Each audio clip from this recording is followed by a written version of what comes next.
이제 하나님의 말씀을 받들어 읽겠습니다. 여호와께서 모세와 아론에게 말씀하여 이르시되 나를 원망하는 이 악한 회중에게 내가 어느 때까지 참으랴. 이스라엘 자손이 나를 향하여 원망하는 바 그 원망하는 말을 내가 들었노라. 그들에게 이르기를 여호와의 말씀에 내 삶을 두고 맹세하노라. 너희 말이 내 귀에 들린 대로 내가 너희에게 행하리니 너희 시체가 이 광야에 엎드러질 것이라. 너희 중에서 20세 이상으로서 계수된 자 곧 나를 원망한 자 전부가 여분네의 아들 갈렙과 눈의 아들 여호수아 외에는 내가 맹세하여 너희에게 살게 하리라 한 땅에 결단코 들어가지 못하리라. 아멘. 기도드리겠습니다. 말씀의 주인 되시는 아버지 하나님, 하나님의 말씀을 함께 나누고자 합니다. 성령님께서 이 자리에 임재하여 주셔서 전하는 자의 연약함은 십자가 은혜로 가려주시고 선포되어지는 말씀, 들리는 말씀, 가슴에 각인되어지고 영혼에 새겨지는 말씀이 하나님의 말씀이 되게 하옵소서. 예수님 이름으로 기도하옵나이다. 아멘. 할렐루야. 목마른 사슴이 시냇물을 찾는 것처럼 하나님의 말씀을 사모하는 여러분들에게 하늘이 열리고 성령의 단비가 내리는 복된 시간 되기를 바랍니다. 2년 전 지구촌 6월은 가장 무더위가 기승을 부리는 때였고 작년은 그 6월의 기록을 뛰어넘었고 올해는 그 기록조차도 가뿐하게 뛰어넘었습니다. 7월에 한국은, 특별히 서울은 기상관측 이래로 118년 만에 가장 더운 날씨를 이미 기록을 갱신을 했습니다. 지난 7일 경북 구미의 한 외국인 노동자가 노동 현장에서 잠깐 자리에 앉아 있었는데 가 보니까 홀로 앉아서 숨졌다라고 하는 뉴스를 보게 되었습니다. 앉은 채 사망했다라고 하는 그 문장을 바라보면서 오랜 기억 속에 담아두었던 사건 하나가 떠올랐습니다.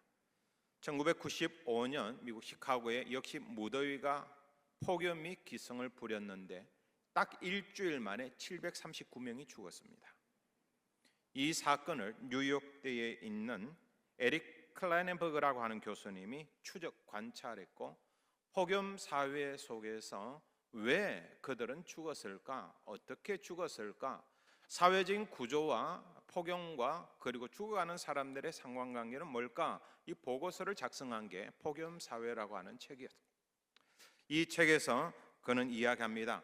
739명의 사연을 쫓아가 보니까 이 사람들이 다 집안에서 소파에 앉아서 죽었더라.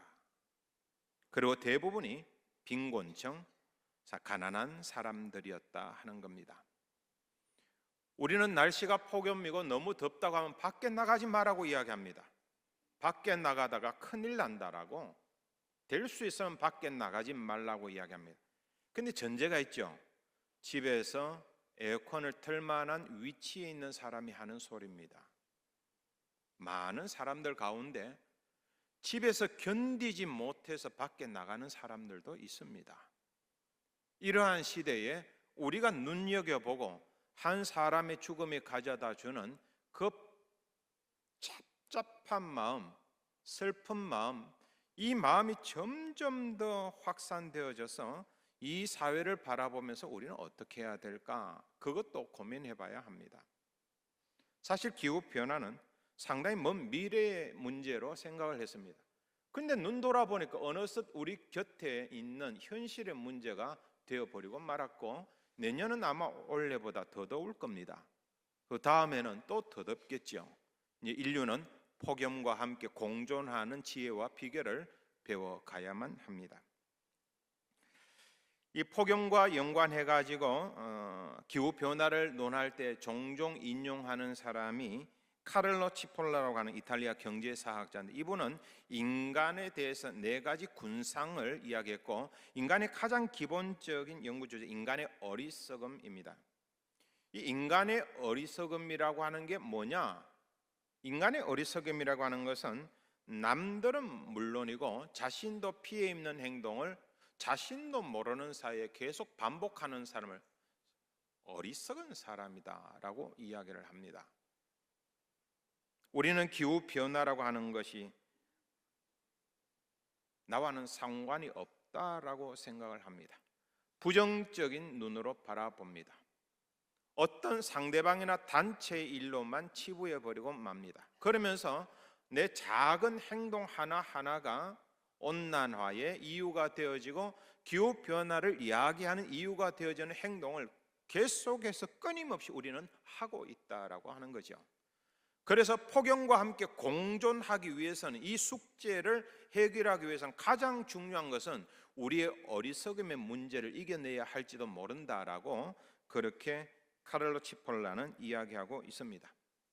기후, 정치, 경제, 사회, 우리는 돌아가는 현상들을 바라보면서 나만의 판단 기준이 분명히 서 있습니다. 옳고 그름에 대한 판단을 하게 되어질 때 자칫 잘못하면은 나만의 판단 기준이 지극히 개인적인 성향으로 흐르기 쉽기 때문에 왜곡되어지거나 잘못된 결과를 가져올 수 있다는 것을 전제로 하고 판단을 해야 합니다.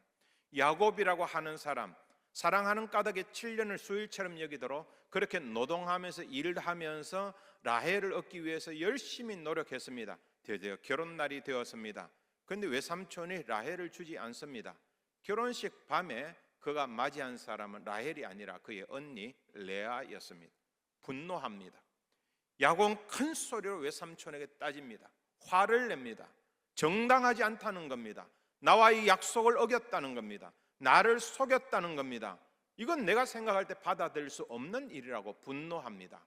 하지만 뿌린 대로 거두고 심은 대로 거두는 법입니다. 원인을 가만히 찾아보면 자신이 그랬잖아요. 7년 전에 아버지 뒤통수 치고 도망친 사람이 누굽니까? 7년 전에 형을 속인 사람이 누굽니까? 정당하지 않은 행동으로 가족들을 속이고 도망친 사람이 바로 자기 자신 아닙니까? 폭염 사회라고 이야기를 합니다. 쉽게 열받는 사회다, 그 말이에요. 너무 쉽게 열받기 때문에 우리의 감정이 요동치고 우리는 내뱉지 말아야 할을 내뱉고 그리고는 후회할 때가 한두 번이 아닙니다. 이럴 때일수록 조심해야 합니다. 말을 제어하고 절제하고 폭염에 지배당하는 것이 아니라 말을 절제하는 가운데 하나님의 의를 이루도록 노력해야만 합니다. 비행기 사고가 더 위험할까요? 자동차 사고가 더 위험할까요? 전문적으로 연구하는 사람들의 결과를 바라보면 자동차 사고는 비행기 사고의 100배입니다. 그런데 사람들은 자동차에서 안정감을 누립니다. 평안함을 누립니다. 왜요? 간단합니다. 내가 통제할 수 있거든요. 내가 브레이크를 밟을 수 있고 내가 핸들을 붙잡을 수 있고 내가 피할 수가 있고, 사람은 통제 가능한 환경 속에 들어갈 때 마음의 안정감을 누립니다. 반대로 내가 통제할 수 없는 상황이 다가올 때는 불안해합니다. 그 불안이 증폭되어지면 원망이 되어지고 원망은 분노가 되어집니다. 출애굽한 이스라엘 백성들이 40년 동안 이제 광야 생활 들어가는데 겨우 2년밖에 안 되었습니다. 앞으로 많은 시간이 남아 있습니다. 그런데 그들이 직면한 상황은 내가 통제할 수 없는 상황이었어요. 그들이 직면한 광야라고 하는 상황, 가나안이라고 하는 땅은 자신들이 통제할 수 없는 상황이다 보니까 불안해했고, 이 불안은 증폭되어져서 분노가 되고 원망이 되고, 그 분노와 원망은 하나님에 대한 불신앙까지도 전달되어지게 되었습니다. 하나님이 여기에 대해서 엄청 섭섭해 하십니다. 내가 너희들을 어떻게 사랑했는데, 내가 너희들을 어떻게 출애굽했는데, 내가 너희들을 어떻게 홍해를 걷는데, 내가 너희들을 어떻게 만나를 줬는데, 내가 너희들을 어떻게 하늘의 해와 달이 어떻게 너희들을 보호하면서 지금까지 왔는데 불신앙적인 말을 하는 것에 섭섭해 하십니다. 이게 26절, 27절에 나옵니다. 26절과 27절에 한번 보시면은 27절에 나를 원망하는 이 악한 회중에게 내가 어느 때까지 참으라. 사실은 하나님의 원망보다는 모세에 대한 원망이 더 심했어요. 이스라엘 자손이 나를 향하여 원망하는 바, 그런데 하나님은 모세에 대한 백성들의 원망을 나를 향한 원망이라고 이해하시고 받아들이셨다, 그 말입니다. 그 원망하는 말을 내가 들었노라. 불신앙은 악평하게 되어져 있고, 불신앙은 과장하게 되어 있고, 불신앙은 원망하게 되어져 있습니다. 믿음 없는 눈으로 세상을 바라보니까 악평할 수밖에 없지요. 정치에 대해서 악평하는 분들이 참 많이 있잖아요. 왜 그렇습니까? 정치를 신뢰하지 못하겠다는 겁니다. 회사에 대해서, 일하는 직장에 대해서 악평하는 분들이 있습니다. 왜 그렇습니까? 언어에 대해서, 직장에 대해서 내가 신뢰하지 못하겠다는 겁니다. 교회에 대해서 불평하고 악평하는 분들이 있습니다. 목회자에 대해서 악평하고 불평하는 분들이 있습니까? 왜 그렇습니까? 신뢰하지 못하겠다는 겁니다. 믿지 못하겠다는 겁니다. 그런데 하나님께서는 그 악평과 그 불평이 나를 향한 것이라고 받아들이십니다. 그것은 불신에서 초래한 것이기 때문에 그러합니다. 악평이 지나치면 과장하게 되어져 있죠. 가나안 땅을 정탐하고 돌아온 10명에 대해서는 우리 다음 시간에 살펴보겠습니다만, 이 10명은 자기들의 보고서를 작성하면서 과장해서 보고서를 작성합니다. 민수기 13장 33절에 보면은 그들의 보고서가 훨씬 더 과장되게 나타납니다. 거기서 네피림 후손인 아낙 자손의 거인들을 보았나니 우리는 스스로 보기에도 메뚜기 같으니, 자신들을 메뚜기 10마리로 비교했습니다. 자격지심이고 낮아진 자존감이죠. 왜 이러한 표현이 가능한가 하면은 믿음의 눈으로 보지 않기 때문에 그렇습니다. 그러니까 지나친 과장이 여기 이 속에 나타나는 것입니다. 하나님에 대한 신뢰가 없으니까 자기 자신을 메뚜기라고 바라보죠. 너는 세상에 그 무엇보다 나에게 소중한 존재라고 주님께서는 말씀하셨는데 그 말씀 다 잊어버리고 눈에 보이는 것이 왕노릇한다고 가나안 땅에 있는 아낙 자손들을 바라보면 덩치가 크니까 그 사람들에 비하면 나는 메뚜기 10마리다. 우리는 그렇게 스스로를 아주 낮게 자격지심으로 표현하고 있는 셈입니다. 사실 그들은요 60만 명 가운데 12명 뽑은 사람이에요. 지도자입니다. 지도자는 백성들을 이끌 의무가 있어요.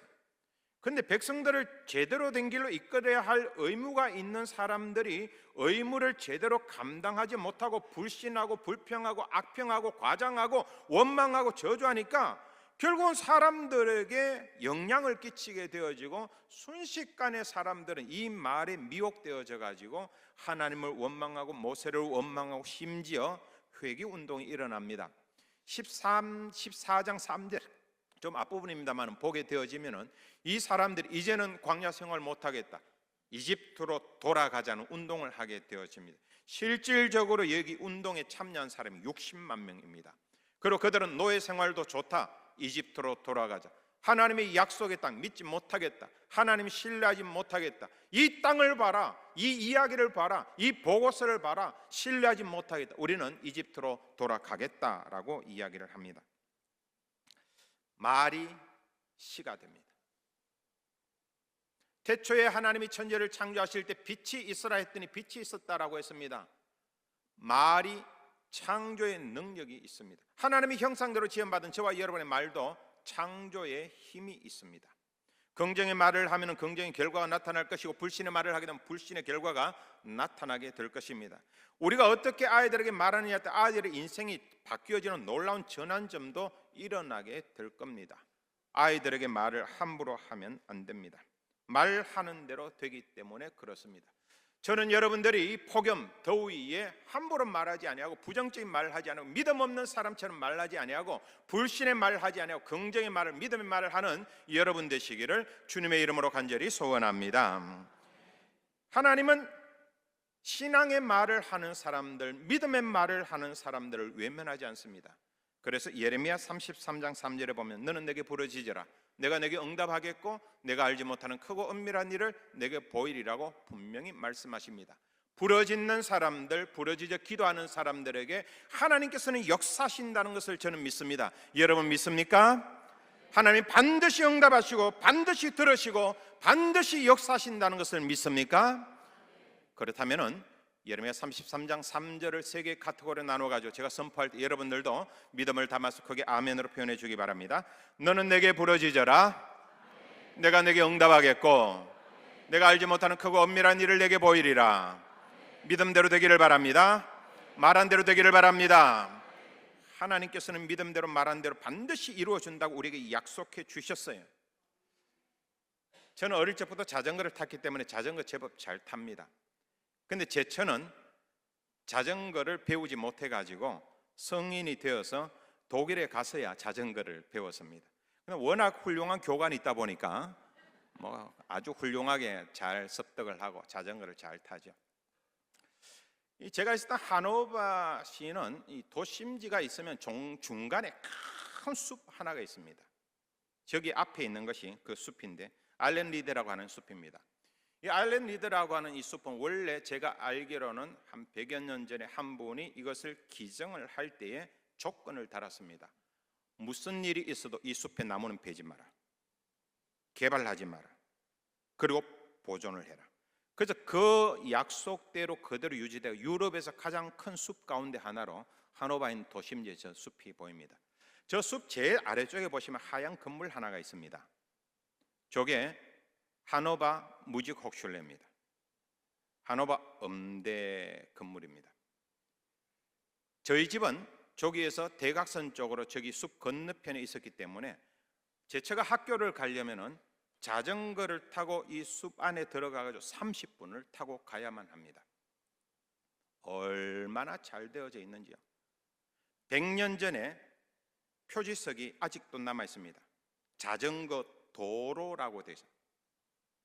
파라트백이라고 되어져 있는데 이 자전거 도로라고 되어져 있는 것들이 지금 우리나라에 있는 자전거 도로 정말 잘 되어 있는데 100년 전에 자전거 도로가 얼마나 잘 되어져 있는지 몰라요. 어린 아이도 학교 가면서 학생들도 학교 가면서 교수님들도 자전거 타고 학교에 등교를 합니다. 비가 오면은 아무도 없을 것 같죠?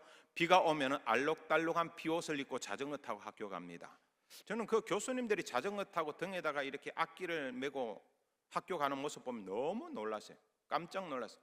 그때 타고 다니던 비옷 17년째 한국에 와서는 사용 안 하고 있습니다.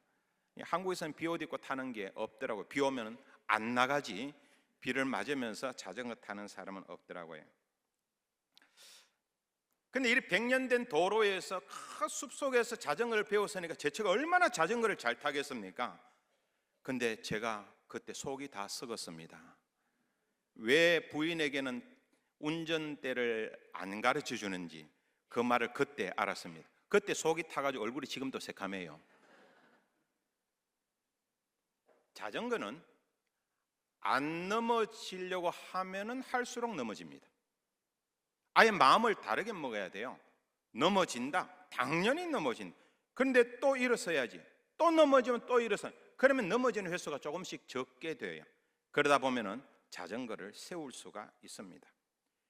근데 막 속은 타죠. 큰 소리면 점잖은 사람으로 알고 결혼했는데 말을 함부로 하면 안 되잖아요. 그런데 이제 자전거를 타면은 앞을 딱 바라보면서 페달을 밟고 나가는데 이렇게 타는 거예요. 아니 이렇게 타면 가서 부딪히죠. 당연하게 앞을 봐야 되는 거예요. 불안하다는 거예요. 그래서 밑을 볼 수밖에 없다고. 여러분 인생도 그렇지 않습니까?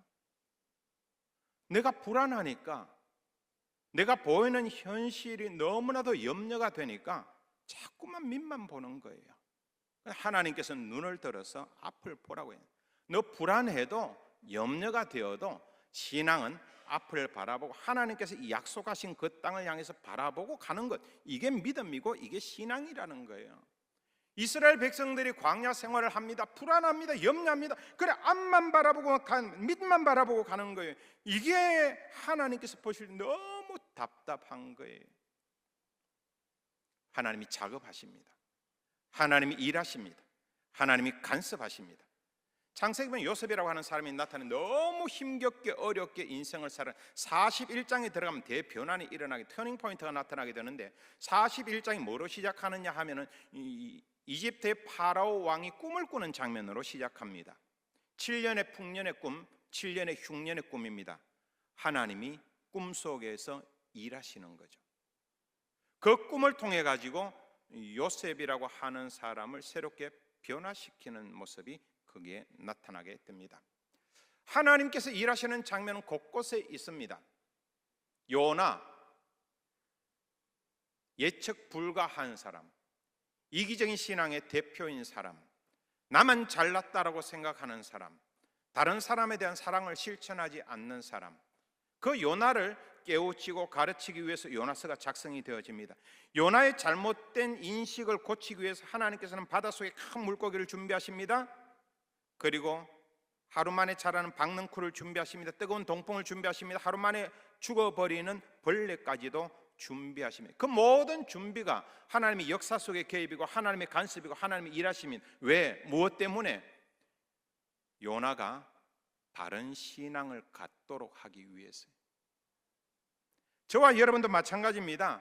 우리의 삶에 하나님이 개입하시는 것을 볼 수 있다면, 그 믿음의 눈이 있다면, 사방팔방에 나를 위해서 하나님이 준비하신 것들이 너무나도 많이 있습니다. 질병요, 아픔요, 고통요, 하나님이 준비하신 거예요. 그건 저주가 아닙니다. 하나님께서 더 큰 복을 주시고 더 아름다운 신앙 주시고 더 좋은 믿음 주시려고 하나님이 지금 잠깐 연단의 시기를 주시는 거예요. 여러분 자녀 때문에 눈물 흘립니까? 고통스럽습니까? 여러분이 그랬어요. 여러분이 여러분 자녀 바라보면서 내가 엄마한테 얼마나 못할 짓을 했는지 깨달으라고 자녀를 그렇게 만들어 주신 거예요. 그런 식으로 바라보면은 우리의 주변에 하나님께서 얼마나 많은 것들을 준비하시고 예비하시고 역사하시고 간섭하시고 일하셨는지를 보게 되어집니다. 찬송가 382장에 보면은 그러므로 너 근심 걱정 말아라, 주 너를 지키리, 주 날개 밑에 거하라, 주 너를 지키리. 요 다음에 후렴구에 보면 이렇게 나옵니다. 주 너를 지키리, 아무 때나 어디서나 주 너를 지키리, 늘 지켜주시리.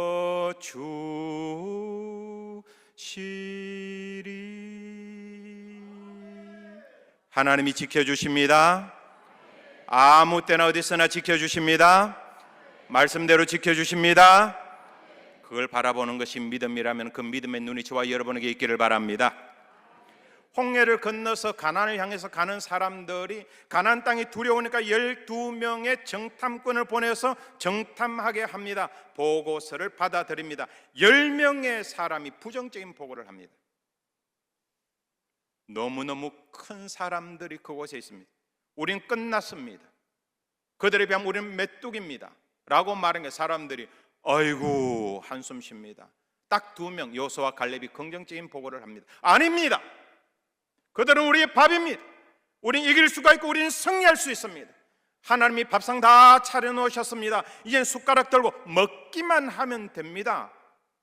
여호수아와 갈렙은 신앙의 말을 하고 나머지 사람들은 불신의 말을 했습니다. 10사람은 환경을 보았고 2사람은 하나님을 본 것입니다. 이제 7월 20일부터 한 주간 동안에 우리 비전 트립 팀이 일본을 향해서 가게 되어집니다. 사람들이 말합니다. 일본은 기독교의 무덤이야, 선교사의 무덤이야, 거기서는 선교 훈련이 안 돼, 비전 출입이 안 돼, 가도 아무도 받아들이지 않을 거야, 희망이 없어 라고 부정적으로 말할 겁니다. 하지만 긍정의 말을 하는 사람은 다릅니다. 우리나라보다도 먼저 선교사가 발을 내디딘 곳, 그 선교의 피, 순교의 피, 그 보혈의 피가 흐르는 그 땅에 아직도 믿음을 지키고 있는 사람들이 있고 그들을 향해서 목회하는 분들이 있는데 우리는 가서 그들에게 힘이 되어줄 거야, 그들을 위해서 기도할 거야, 위로가 되어줄 거야. 하나님, 일본의 영혼들을 구원하여 주시옵소서. 그런 비전의 눈으로 바라보는 사람들이 있다, 그 말입니다. 어떤 시각으로 바라보느냐, 우리가 말하는 대로 하나님이 들으시고 응답하실 겁니다. 그게 민수기 14장 28절입니다 28절 한번 보실까요? 다 같이 한 목소리 읽어봅니다. 그들에게 이르기를 여호와의 말씀에 내 삶을 두고 맹세하노라. 너희 말이 내 귀에 들린 대로 내가 너희에게 행하리니. 아멘. 너희 말이 내 귀에 들린 대로 내가 너희에게 행하리니. 긍정의 말을 하라는 거죠. 믿음의 말을 하라는 거죠. 이게 민수기 14장 28절의 법칙이고 우리 신앙생활의 핵심 키워드가 되기도 합니다. 내가 한 말이 나를 규정하고, 내가 한 말이 내 신앙을 규정하고, 내가 한 말이 내 정체성을 규정하고 내 인격을 규정하게 되어집니다. 하나님께서는 이 말씀하실 때 그냥 하신 게 아니라 맹세하시면서까지 이 말씀하십니다. 너가 무슨 말을 하든지 간에 너의 말이 내 귀에 들리는 대로 내가 행하겠다라고 말씀했습니다. 그렇다면 우리가 어떤 말을 해야 할까요? 불문가지지요. 우리는 믿음의 말을 하고 긍정의 말을 하고 신앙의 말을 해야 합니다. 나는 약합니다. 하지만 그렇다고 해서 내 속에 계신 하나님마저도 약하다는 건 아니에요. 내가 믿는 하나님이 어떤 분입니까? 콩알 한 쪽만큼 하나님 믿는다면 하나님 나에게 콩알 한 쪽만큼 다가올 겁니다. 국그릇만큼 하나님 믿는 하나님 나에게 국그릇만큼 다가올 겁니다. 물탱크만큼 하나님을 믿는 하나님 물탱크만큼 다가올 겁니다. 바다와 같이 태평양과 같이 우리가 하나님을 믿는다면 태평양과 같이 하나님은 우리에게 다가오실 줄로 믿습니다. 내가 인식하는 대로 하나님은 다가오시고 내가 고백하는 대로 하나님이 역사하십니다. 불가능합니다. 그건 있을 수 없는 일입니다. 아니에요.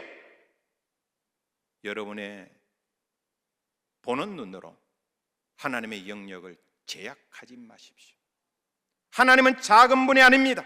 농담으로라도요. 우리가 민수기 14장 2절에 보면은 이스라엘 백성들이 하는 소리가 그냥 광야에서 죽었으면 좋았을 것, 광야에서 죽었으면 좋았을 것, 광야에서 죽었으면 좋았을 것, 자꾸 그 소리 합니다. 여러분 농담으로라도 빨리 죽어야지 그러지 마십시오. 내일 못 봅니다. 하나님 잘 될 줄로 믿습니다. 회복될 줄로 믿습니다. 좋은 일이 있을 줄로 믿습니다. 살아날 줄로 믿습니다. 믿음의 말을 하셔야 돼요.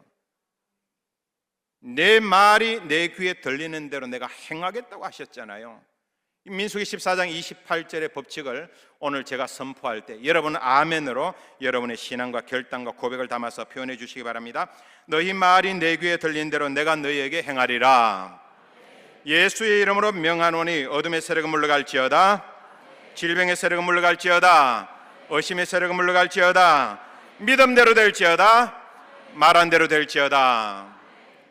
우리가 말한 대로 믿음대로 되기를 바랍니다. 하나님은 20세 이상 신체적으로 성장하고 정서적으로 성장하고 인격적으로 성인이 되어서 자기 행동에 대해서 책임을 질 사람들에게 이야기하십니다.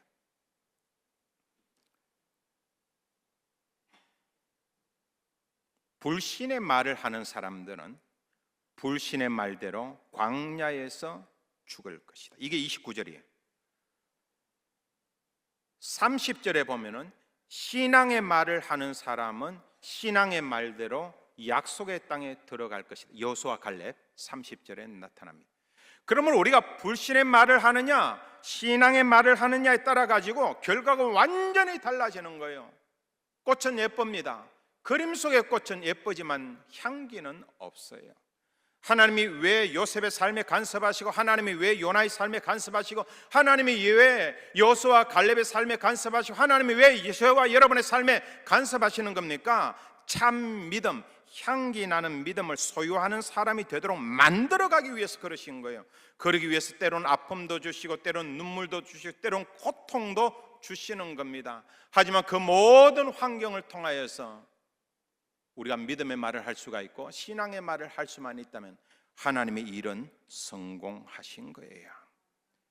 민수기 14장 28절의 축복의 말씀, 이 법칙이 저와 여러분의 법칙이 되기를 주님의 이름으로 간절히 소원합니다. 믿음의 말을 하는 가운데, 긍정의 말을 하는 가운데, 신앙의 말을 하는 가운데 말대로 이루어지는 복이 여러분 가정과 여러분 자녀들에게 함께하기를 주님의 이름으로 축원합니다. 기도드리겠습니다. 아버지 하나님, 말씀대로 이루어질 줄로 믿습니다. 우리에게 그런 믿음을 허락하여 주옵소서. 민수기 14장 28절의 축복이 우리의 축복이 되게 하옵소서. 불신의 말은 사라지게 하옵소서. 의심의 말은 사라지게 하옵소서. 믿음의 말을 하게 하옵소서. 순종의 말을 하게 하옵소서. 예수님 이름 의지하옵고 기도하옵나이다. 아멘.